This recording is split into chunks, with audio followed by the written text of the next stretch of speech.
Hi, Gary. I don't know if you've had a chance to see The Greatest Showman yet. I don't think so because everyone you know hates happiness. And you can quote me on that. And yes, I know that if you took Danny to see it, he would literally try to, like, gouge his eyes out. But it might actually be worth it. You can quote me on that too. First of all, we can't talk about The Greatest Showman without talking about its unlikely box office success story. The movie came out around December 22nd. I was in Miami with you. We wanted to see it. No one wanted to see it with us because, again, everyone we know hates happiness. The movie opened to terrible reviews, terrible reviews, and not a great box office. That should have been it. Like, oh, sorry, original Hugh Jackman musical bombs. When I went to see it a couple of weeks ago back in LA, it was mid-January, so it had been out for a month or more, and I didn't expect there to be any issues getting tickets, and yet that theater was filled. I had to sit in the third row and watch the movie like this, which, I mean, didn't really matter because of Zac Efron. Despite defying all the cynics, The Greatest Showman has turned into a box office success story. It actually doubled its box office in the second weekend, which is completely unheard of, and it's due to word of mouth of basically like musical theater lovers, families, women, older women in particular. The movie has had legs, and it's made over $100 million, and it's still going strong.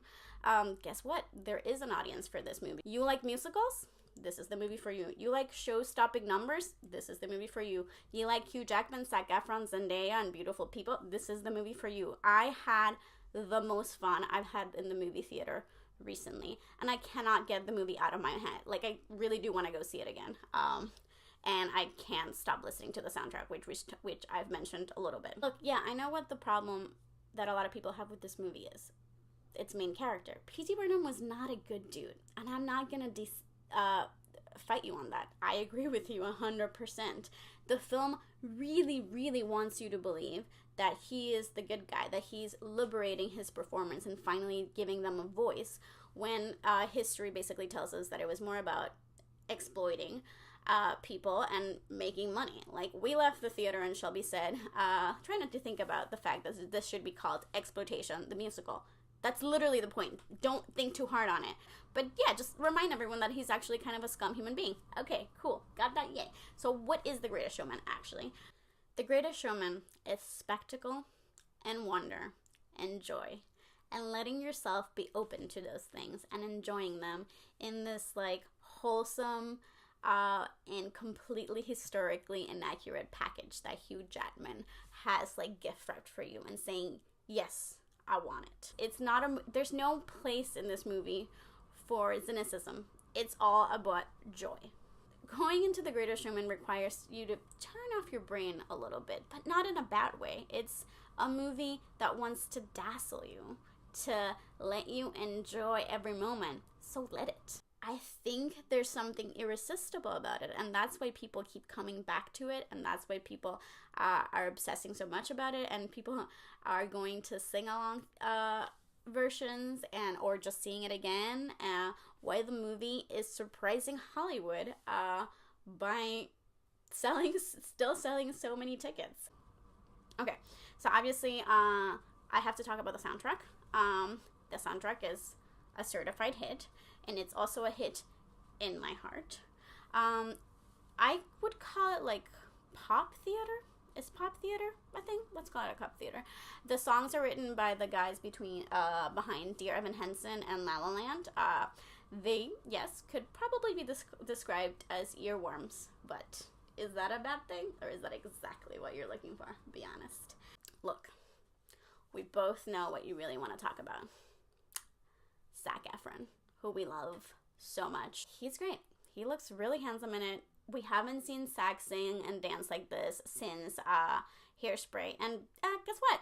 Still got it. Like, if ever I'm doubting my love for Zac Efron, I'm like, he's a little bit douchey. I don't know how I feel about, like, there might be too much muscle. Just make him sing and dance for me again, and that's it. I'm in love. I'm all his. Whatever Zac wants, Zac's get.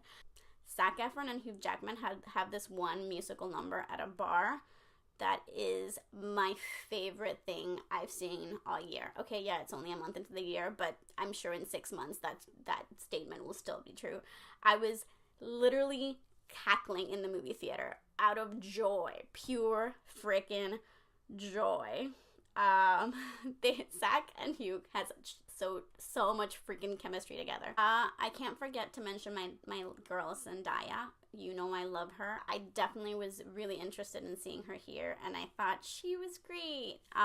She plays a trapeze artist, and she's Zac Efron's love interest, and they have a forbidden romance because he's white. She's black, and their love can only exist within the walls of the circus. Their song is called Rewrite the Stars, and I've listened to it a lot. You know I want you. It's not a secret I try to hide. I know you want me,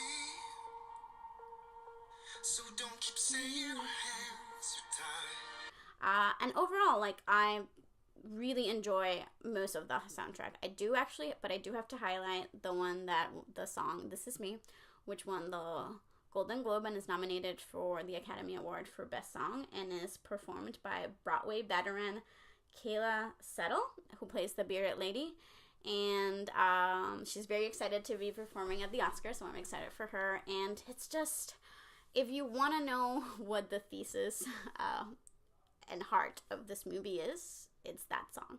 It's this like powerful number about being true to who you are and never letting anyone get you down.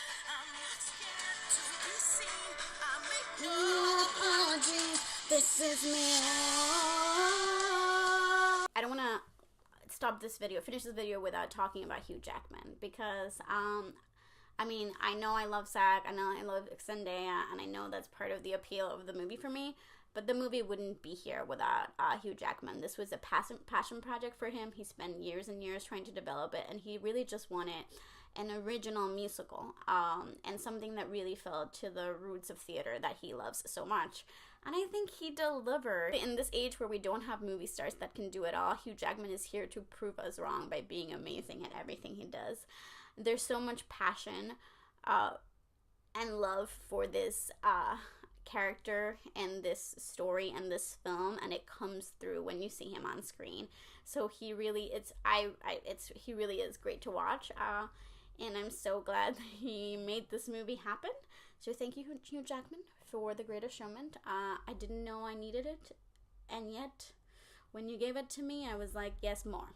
You should try to go see it. I don't know if it's still playing, but you should go see it for all the reasons I've said before, and also because our imaginary best friend and unofficial Greatest Showman promoter, Colton Haynes, would be disappointed in you. He spent all of Christmas tweeting about this movie. One tweet, for example, on December 31st, 2017, so the last day of the year, he tweeted, "One more thing before I fall asleep. If y'all haven't seen The Greatest Showman, you're missing out on life. The movie, the soundtrack is an absolute perfection. I saw a screening of the movie before it came out, and I've been obsessed ever since.